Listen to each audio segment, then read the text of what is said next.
Bueno, de nuevo buenas noches a todos, me alegra muchísimo poder estar conectados, poder estar en casa, estar conectados aunque tú estés allá en la sala de tu casa, aunque yo esté en la mía, que podamos estar como iglesia juntos. Y vamos a ir a la palabra del Señor. Ojalá que ya estés listo. Si no lo estás, te pido que te organices, que tomes con qué tomar apuntes, tu lapicero, tu agenda, cuaderno, lo que tengas ahí para que tomes nota. Creo que es muy importante de tu parte que tengas un corazón dispuesto, pero que también tomes nota para que hagas un resumen bien chévere, y cuando estés a solas en tu tiempo con Dios, tú puedas ir más allá en esta palabra. Yo estoy seguro de que Dios te va a hablar mucho más en tu tiempo a solas de lo que ya pudimos hablar en este lugar. Y te pido que en este momento cierres tus ojos. Te voy a invitar también a que pongas tu mano sobre tu pecho y le digamos al Señor: Señor, gracias por esta noche. Gracias por permitirnos compartir tu palabra una vez más. Yo, Señor, en este momento quiero aprovechar para orar por cada familia, Señor. Gracias por cada, Señor, persona que está en este momento orando a ti conmigo. Gracias porque estamos juntos, Señor, aunque haya distancia entre nosotros. Señor, tú nos permites estar unidos de corazón, nos permites estar de acuerdo, Señor. Y gracias porque tú estás allí, Señor, en esa casa, y estás aquí en este lugar conmigo también, Señor. Gracias por unirnos, y te pido que ahora juntos nos guíes y nos ayudes para ir a tu palabra con un corazón sencillo y sincero. Te pido que en esta noche, Señor, tú nos hables una vez más, y que después de este momento, Señor, terminemos fortalecidos con nuestro corazón lleno de ti, de tu palabra. Señor, te pido que, Señor, tu palabra haga el efecto que tú quieres que haga en nuestro corazón, que nos moldee, que nos fortalezca, que nos perfeccione, que nos lleve a parecernos más a ti, Señor. Te doy gracias por esta noche, te doy gracias por este tiempo que nos permites para estar juntos, en el nombre de Jesús, amén. Bueno, y quiero empezar contándote que hace ya varios días estaba por aquí, en este lugar, aquí abajo, cerquita de esto, saludando a algunas personas al final de una de nuestras reuniones. Esto debe tener un poco menos de 1 metro, y recuerdo que yo estaba hablando con unas 2 o tal vez 3 personas, y mientras estaba ahí hablando con esas personas, yo vi que algo corría voraz hacia mí, venía, y yo, eso que pasa como en una fracción de segundo, yo como que sentí así con mi instinto salvaje que algo venía hacia mí. Cuando volteo a mirar, ¡pum! Era mi hijo, había saltado así como una fiera y venía hacia mí, y cuando esas cosas que pasan como en una fracción de segundo, viene volando así con sus bracitos abiertos, y yo, ¡pum!, lo atrapo. Y nos reímos los dos, lo atrapé. Yo también quedé con esos ojazos como de huevo frito, mirando a las personas que estaban ahí frente a mí, todos sorprendidos porque de la nada saltó y se botó encima mío. Y mientras yo lo abrazaba, yo pensaba: ¿qué razones tendrá este niño en su cabeza para sentir que puede botarse encima mío sin preguntar? Y en ese momento tan pequeñito, sentí que la respuesta para eso era fe. Para mí fue una lección de fe instantánea, y de hecho se lo dije a las personas que estaban conmigo. Era una maravillosa lección de fe, y nos reíamos con él ahí abrazados. Y la palabra de Dios dice en Hebreos capítulo 11 versículo 1, dice: la fe es la confianza de que en verdad sucederá lo que esperamos. Es lo que nos da la certeza de las cosas que no podemos ver. Y este niño, mi hijo, tenía la confianza de que eso pasaría, tenía la certeza, aunque él no viera mis brazos extendidos hacia él. Y la fe, como en este momento, no es necesaria cuando yo tengo algo seguro. La fe realmente es necesaria cuando no veo las cosas, cuando espero algo, no puedo verlo ni lo tengo. Entonces la fe realmente no es necesaria cuando yo me levanto y sé que voy para ese trabajo que tengo fijo, y sé que el sábado pagan la quincena, o que a fin de mes van a consignar en mi cuenta mi salario. Pero sí es necesaria en un tiempo como este, en el que hemos parado nuestras labores, en el que no tenemos certeza de nuestros ingresos y no sabemos cuándo vamos a volver a generar los mismos ingresos que generábamos antes de esto.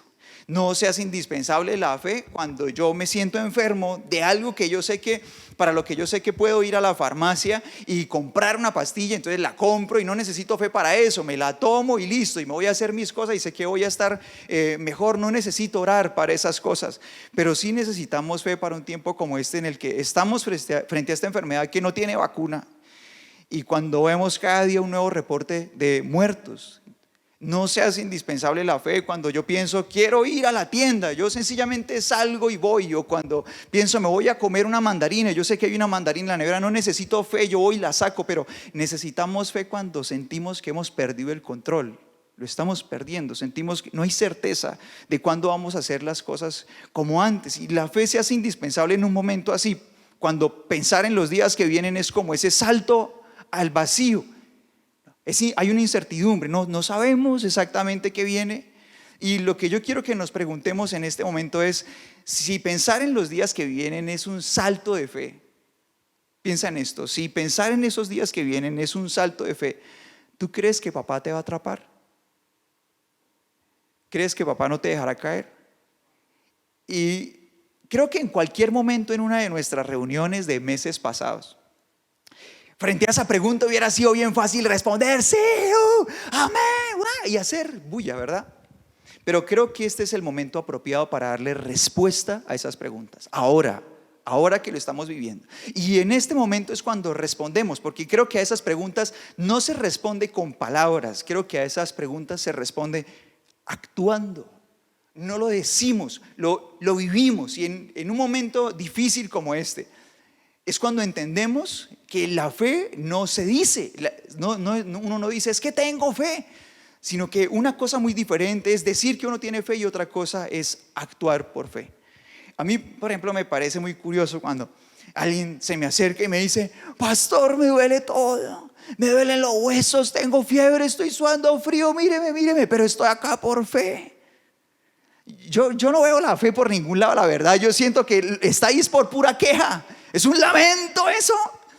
Digo, pero ¿dónde está la fe? Dice, no, yo estoy aquí por fe, pastor, por fe vine, me estoy muriendo. Yo no le veo la fe por ningún lado. Yo recuerdo que el año pasado, un miércoles, me levanté con fiebre y tenía esos síntomas. Me levanté con fiebre, me dolía todo, pero yo tenía fe que el Señor podía sanarme.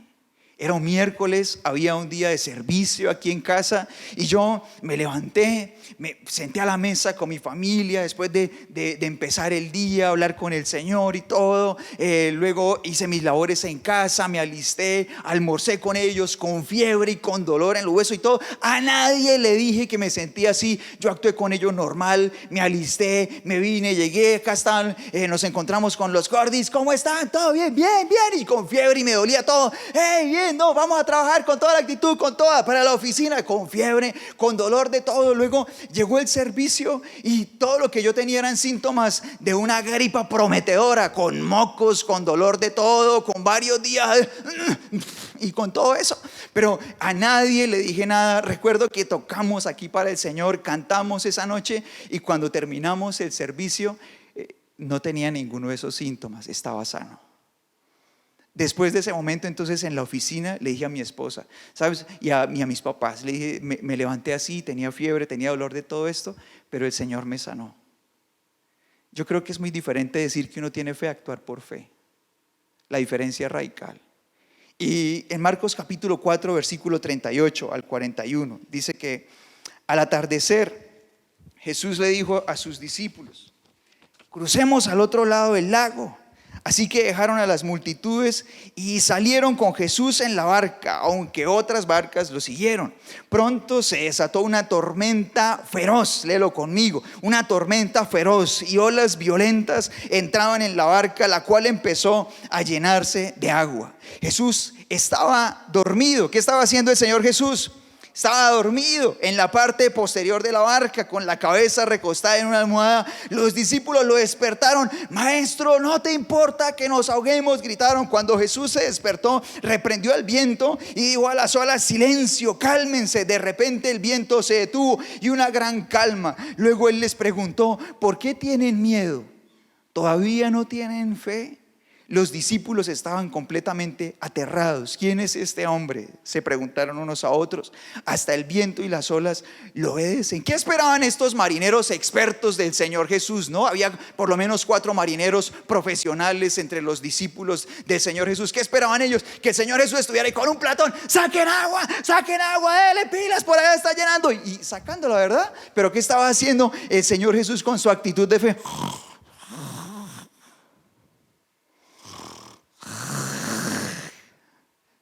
Y es que la fe es un salto hacia los brazos de papá, ¿no? Y la fe genera en nosotros unas actitudes como esta, como el Señor Jesús. La fe verdadera, estoy convencido de que ofende nuestra realidad. Por eso los marineros se sintieron ofendidos. Pero no te da cuidado, nos vamos a morir. Y el Señor durmiendo. No, no, levántese. Y Él se para. Y bueno, ya lo leímos, ¿verdad?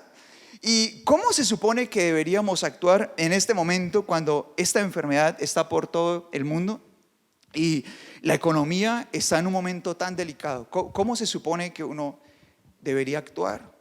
Tal vez con miedo, con angustia, con desesperación, como si sintiéramos que estuviéramos cayendo a un vacío enorme del que nunca vamos a salir. Tal vez se supone que uno actúe así, pero ¿cómo se debe actuar cuando uno sabe que está dando un salto de fe? Y cuando uno sabe que papá no lo va a dejar caer. Cambia todo, ¿verdad? Si tú sabes que saltaste, pero no vas al vacío, sino que vas a los brazos de papá, entonces ya no hay desesperación, ¿cierto? Es diferente. Y la primera carta de Pedro, capítulo 1, versículo 7 dice: estas pruebas demostrarán que su fe es auténtica. Está siendo probada de la misma manera que el fuego prueba y purifica el oro.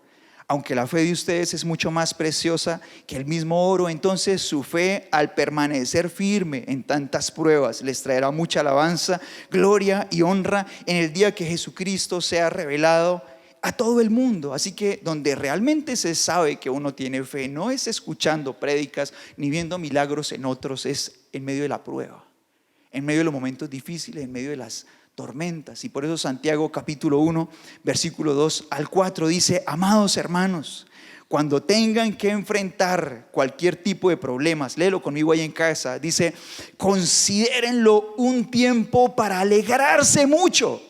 ¿Verdad que ofende nuestra realidad? O sea, no, hay una pandemia, alegrémonos. ¿Cierto que ofende? Es ofensivo. La fe ofende nuestra realidad. Dice: porque ustedes saben que siempre que se pone a prueba la fe, la constancia tiene una oportunidad para desarrollarse. O sea, esa fe que no cambia por encima de las circunstancias. Y dice el 4: así que dejen que crezca. Pues una vez que su constancia se haya desarrollado plenamente, léelo conmigo, dice: serán perfectos y completos y no les faltará nada. Alguien que lo diga conmigo: y no les faltará nada, por feroces, violentas, largas que sean las tormentas. Es impactante todo esto. Y mira que la palabra de Dios nos muestra en el primer libro de Reyes capítulo 17 a unas personas que vivieron una situación similar a la que podemos estar pasando en este momento, parecida en muchas cosas. Hubo una sequía terrible en Israel que duró un poco más de 3 años. En ese tiempo el Señor cuidó de manera sobrenatural al profeta Elías, que era la persona que estaba siendo usada por él para confrontar la maldad del rey de Israel en ese tiempo, de todo un país, su perversión moral, y era la persona que también había anunciado esa sequía y era la encargada de anunciar el final de la sequía. La primera etapa de la sequía, Elías estaba escondido junto a un arroyo, que la locación era bien escondida en ese tiempo, pues mucho más para nosotros. Sabemos que era cerca al Jordán, nada más, no lo podemos ubicar en el mapa con certeza hoy. Y estaba allí escondido, o sea, estaba bien escondido, ¿verdad? Estaba allí escondido. Y el Señor le había dicho: vas a vivir esta temporada del agua del arroyo y de pan y carne que yo te voy a mandar. Y los mensajeros eran cuervos. O sea, el Señor le iba a mandar comida con unos chulos. Y Elías se fue para allá y allá vivió. Y todos los días los chulos le traían su ración de carne y de pan. Y yo quiero que tú y yo pensemos: si el Señor le mandó comida a Elías en ese tiempo de hambre a través de unos chulos, ¿será que no te puede mandar comida a ti? ¿Será que no me puede mandar comida a mí? Por eso el Señor Jesús decía: vean a los pájaros. No siembran, no cosechan, no tienen un granero allá donde almacenan y su papá los alimenta. ¿No hará lo mismo con ustedes, hombres de poca fe? Estas son palabras del Señor Jesús y impactan nuestro corazón. Dice que la palabra de Dios en Reyes 17, que después de que el arroyo se seca, El Señor le da un nuevo destino a Elías para que siga sobreviviendo a la sequía. Y lo manda esta vez a donde una viuda extranjera vive en el reino de Sidón. Y si me pusiera a hablarte de todas las enseñanzas que hay ahí, no nos alcanzaría el tiempo. Voy a ir al grano, a un lugar que se llama Sarepta en Sidón. Dilo conmigo, Sarepta. Alguien que lo diga conmigo en casa, que lo oiga casi por la cámara. Sarepta, del reino de Sidón. Y dice la palabra de Dios que pasó así. Primer libro de Reyes, capítulo 17, versículo 8 al 12. Dice: luego el Señor le dijo a Elías: vete a vivir a la aldea de Sarepta, que está cerca de la ciudad de Sidón, a unos 14 kilómetros más o menos. Yo le he ordenado a una viuda de allí que te alimente. Elías se dirigió a Sarepta, y cuando llegó a las puertas del pueblo, vio a una viuda juntando leña y le dijo: por favor, ¿podrías traerme un poco de agua en una taza? Mientras ella iba a buscarle el agua, la llamó y le dijo: también tráeme un bocado de pan. Pero ella respondió: le juro por el Señor su Dios que no tengo ni un pedazo de pan en la casa, solo me queda un puñado de harina en el frasco y un poquito de aceite en el fondo del jarro. Estaba juntando un poco de leña para preparar la última comida. Después mi hijo y yo moriremos.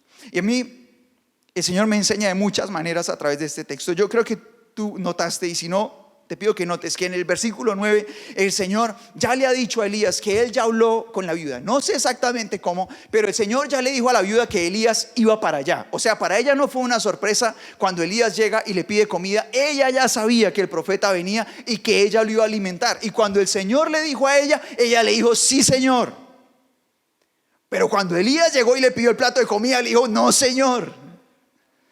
¿No sé si te ha pasado alguna vez que fuiste a una piscina y había un trampolín de donde se estaban lanzando gente de clavado, y desde abajo dijiste: sí puedo, y te subiste y dijiste: no puedo? ¿Alguna vez te ha pasado eso? A mí sí. Uy, no, ya no. Yo me bajo, pero la gente estaba mirando, tocó botarse, ¿cierto? Y ella, cuando escuchó la palabra, dijo: sí, Señor. Pero cuando llegó este hombre a comer, dijo: no, Señor. Y la verdad es que, como ya lo dijimos, nuestra fe realmente no se prueba cuando oímos la palabra, sino cuando estamos en medio de la tormenta, en medio de la tempestad, como ahora se está probando nuestra fe. Es tiempo de ser probados. Y dice la palabra que entonces Elías, versículo 13, dice: entonces Elías le dijo: no tengas miedo, sigue adelante y haz exactamente lo que acabas de decir, pero primero cocina un poco de pan para mí. Luego, con lo que te sobre, prepara la comida para ti y para tu hijo, pues el Señor tu Dios de Israel dice: siempre habrá harina y aceite de oliva en tus recipientes hasta que el Señor mande la lluvia y vuelvan a crecer los cultivos. Impactante esto, ¿verdad? Una vez más, la fe ofende, ¿no? O sea, toda mamá que está en casa piense que llegue un Señor y le diga: primero déme comer a mí y después le da a su hijo en un momento de hambre. Otra vez la fe ofende, pero el Señor usa a Elías para formar la fe en ella a partir de dos cosas. Primero, que ella se dé cuenta de que ella no debe temer, como el Señor lo hizo con sus discípulos. ¿Por qué tienen miedo? Y el profeta le dice a ella: no tengas miedo. Él empieza a formar su actitud, pero de una vez le hace caer en cuenta que el miedo radica en que ella tiene su fe afirmada en el lugar equivocado, y ella tiene su fe puesta en el puñado de harina y en el cunchito de aceite. Y pues claro, si la fe de uno está puesta en el mercado que le queda en la nevera, pues uno tiene que tener miedo. Si la fe de uno frente a una pandemia está en un tapabocas, pues murámonos de miedo todos. Y ella tenía miedo porque su fe estaba puesta en el puñadito de harina, de harina, y por eso el profeta le dice: si tú le vas a hacer comida a tu hijo y te va a hacer comida a ti, pero primero lo que Dios te dijo, primero me vas a dar a mí. Y creo que en este momento ella empezó a darse cuenta en la prueba qué lugar ocupaba Dios para ella y de dónde estaba aferrada su confianza. No sé si lo has oído, pero a veces uno puede oír una persona que dice, hablando de su tiempo con Dios, dice: yo oro por las noches, cuando ya me voy a dormir. A mí me gusta orar allá por la noche. Y uno se pregunta: ¿y por qué no desayuna de noche? ¿O por qué no se maquilla mejor de noche? ¿O por qué no se baña de noche? No, porque todo eso es prioridad. Dios más. ¿Sabes qué pasa en la prueba? Que uno aprende a orar todo el tiempo. Ya uno no ora de noche. Cuando uno está en problemas, uno aprende a orar. Y uno aprende a decirle al Señor: Señor, te necesito. Y entonces ya uno no lo deja para el último momento del día, sino que lo deja para el primero.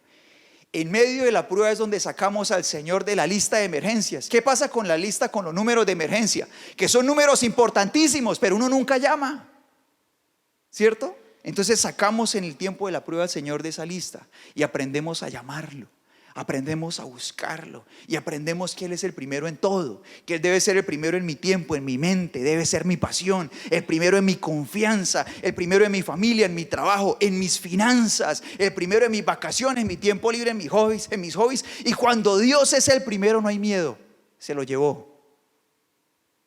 Y por eso dice la palabra de Dios que esta mujer ya no dice su fe, sino que dice el versículo 15 y 6, ya no dice tengo fe, sino que ella actúa. Y dice: así que ella hizo lo que Elías le dijo, y ella y su familia y Elías comieron durante muchos días. Siempre había suficiente harina y aceite de oliva en los recipientes, tal como el Señor había prometido por medio de Elías. Y yo te quiero preguntar, ¿cómo crees que terminarán estos días? ¿Cómo crees que será todo al final? Si mañana, si la próxima semana es como un salto de fe, te vuelvo a preguntar, ¿crees que esto terminará en los brazos de papá, riendo los dos y con muchas lecciones aprendidas? Creo que todo cambia cuando sentimos que ese salto no es un salto al vacío en el que vamos a morir, sino un salto a los brazos de Él, y que Él nos va a atrapar. Ahora, la prueba de esta mujer no terminó allí. Te tengo que decir que la prueba no termina allí. Y es impresionante porque uno diría, ya esto es suficiente, ¿no? Pero no, ella sigue aprendiendo cosas. Y después de allí, tiempo después, y de ver milagros de Dios día tras día, un día, su hijo, su única familia, su hijo muere. Y en ese lugar donde estaba Elías se lamenta y la fe de los dos está en juego. Elías toma al muchacho y ora por él, y el Señor lo resucita en medio de esa hambruna. Después de que ella ve a su hijo resucitado, dice el versículo 24, y te pido que lo leas con atención. Dice: ahora estoy convencida. Léelo conmigo otra vez. Ella dice: ahora estoy convencida de que usted es un hombre de Dios y que de verdad el Señor habla por medio de usted. Yo quiero que tú te des cuenta que al final de todo este tiempo de prueba, ella aprendió a creer. La palabra de Dios dice, recordémoslo, en primera carta de Pedro, capítulo 1, versículo 7, estas pruebas demostrarán que su fe es auténtica. Está siendo probada de la misma manera que el fuego prueba y purifica el oro. Y quiero que recuerdes en qué lugar sucedió todo esto. ¿Dónde estaban Elías, la viuda y su hijo? ¿Cómo se llamaba ese lugar? Se llamaba Sarepta. Y a mí me impacta siempre lo perfecta y cuántos secretos hay dentro de la palabra de Dios. Sarepta quiere decir refinamiento. Es un lugar de refinamiento donde nuestra fe es probada como el oro. Estamos en Sarepta. Estamos en el lugar donde nuestra fe es purificada. Y quiero decirte con todo mi corazón, con mi familia hemos estado en Sarepta muchas veces, y por eso puedo decirte que cuando saltamos y hacemos un salto de fe, podemos confiar en que ese salto termina en los brazos de papá. Desde que vivía con mis padres, viví momentos que fueron Sarepta, donde hubo hambre y siempre mis padres salían bien vestidos a hacer sus labores y nosotros seguíamos con nuestros estudios cuando sabíamos que no había que comer al siguiente día, y el Señor se encargaba de no enviaba cuervos, enviaba gente más guapa que los cuervos, pero siempre enviaba algo, de alguna manera el Señor proveía para nosotros. Aprendimos a confiar que nuestra vida está en sus manos. Cuando el Señor permite que nos demos cuenta de que le hacen una operación a mi madre para explorar su cuerpo, y los médicos cierran su cuerpo y le dicen: señora, usted está enferma, pero no tenemos ni idea de qué es. Aprendimos a confiar que Dios es el sanador y han pasado más de 25 años y mi madre no ha vuelto a un médico, completamente sana y llena de vida y de fuerza. Aprendimos en Sarepta a confiar en el Señor cuando mi madre no estaba trabajando, había un solo ingreso de mi padre y matemáticamente no había la forma de pagar mis estudios universitarios en el lugar donde yo quería prepararme, más sabiendo que ya uno de mis hermanos estaba allí y que el segundo 2 años después llegaría a estudiar. No había forma de estudiar en una universidad privada como yo quería, pero mi padre me dijo a mi corazón: yo puedo pagar tus estudios, tu padre terrenal matemáticamente no puede, pero yo sí, y él lo hizo, lo pagó. Estuvimos en Sarepta también cuando mi hijo nació, y apenas nació me llamaron a una oficina en la parte superior del hospital y me dijeron: Señor, estos exámenes que le practicamos a su hijo muestran que su hijo podría tener serias lesiones cerebrales. Se los vamos a practicar otra vez. Y salí de ese lugar y el Señor me permitió ver como una especie de visión mientras yo caminaba, y había una mesita, era la mesa donde oraba. Y allí, en ese lugar, yo podía ver mi Biblia a un lado y al otro lado el examen médico que salió mal. Y el Señor hablaba a mi corazón y me decía: ¿cuál de las dos prefieres creer?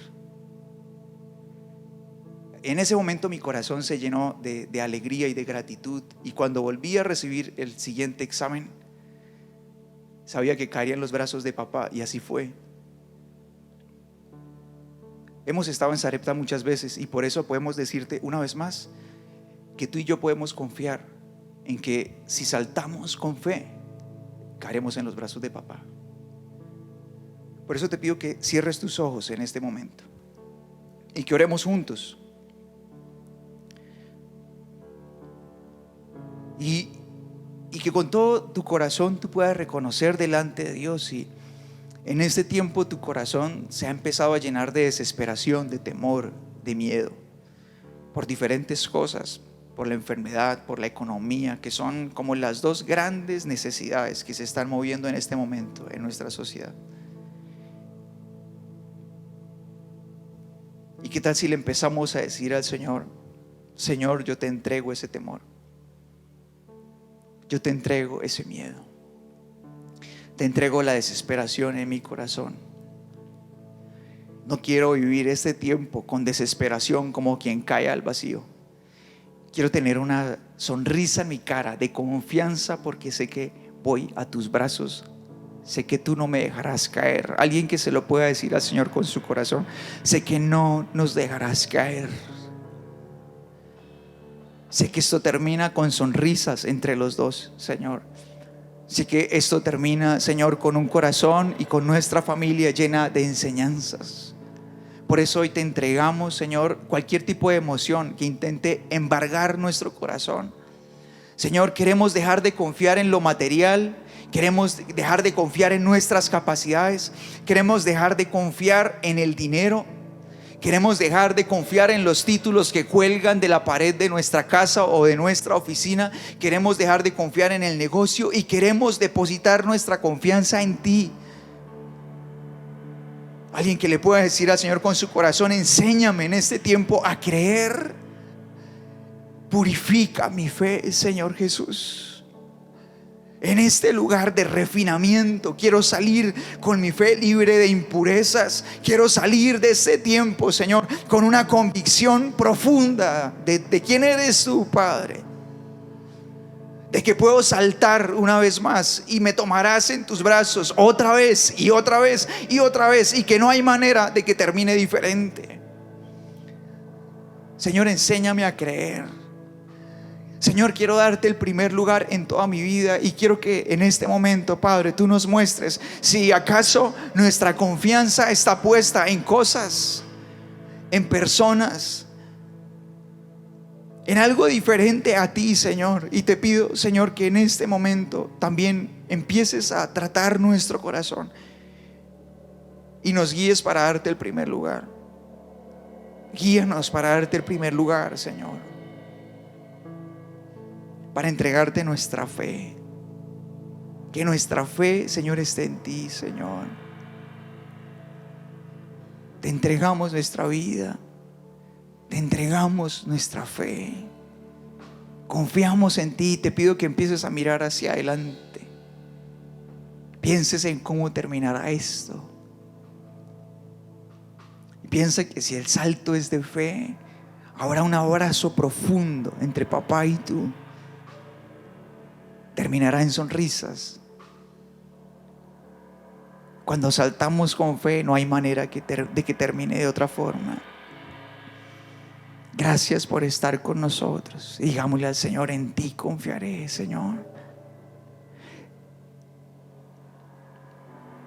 En ti confiaré, tu promesa sigue en pie, tú eres fiel. Confiado andaré, en tus manos estaré, eres fiel. En ti confiaré, tu promesa sigue en pie, tú eres fiel. Confiado andaré, en tus manos estaré, tú siempre has sido fiel. Señor, te doy gracias por este tiempo. Gracias por estar con nosotros. Señor, te entregamos nuestro corazón, nuestra vida. Desde ahora te entregamos esta semana, y en este momento una vez más oramos por nuestro pueblo, oramos por nuestra nación. Y como oro cada mañana, Señor, yo sé que tú puedes hacer en nuestro país, Señor, por encima de las mejores expectativas que tengamos nosotros. Yo sé que tú puedes, Señor, hacer en nuestro país mucho más allá de lo que nosotros pedimos o pensemos. Yo sé que tú puedes sanar nuestra tierra, y hoy oramos por nuestra nación, oramos por nuestro país. Señor, nos unimos con cada persona que levanta su oración todos los días, hoy una vez más, para orar por nuestra tierra. Bendecimos nuestro país, bendecimos nuestras familias, y te entregamos, Señor, todo lo que somos con confianza, en el nombre de Jesús. Quiero terminar este momento diciéndote algo que el Señor Jesús le dijo a Jairo, un hombre que se acercó para pedirle sanidad por su hija, estaba muy enferma. Y mientras él le está pidiendo al Señor Jesús esto, le llegan noticias de que su hija ha muerto. Mientras le llegan esas malas noticias, Marcos 5:36 dice que cuando el Señor Jesús oyó lo que le decían a Jairo, él le dijo a Jairo: no tengas miedo, solo ten fe. Y yo te digo lo mismo, en el nombre del Señor Jesús: no tengas miedo, solo ten fe. Los amamos mucho. Dile al que está al lado: no tengas miedo, solo ten fe. Al que está al lado, al otro, a toda la familia: no tengas miedo, solo ten fe.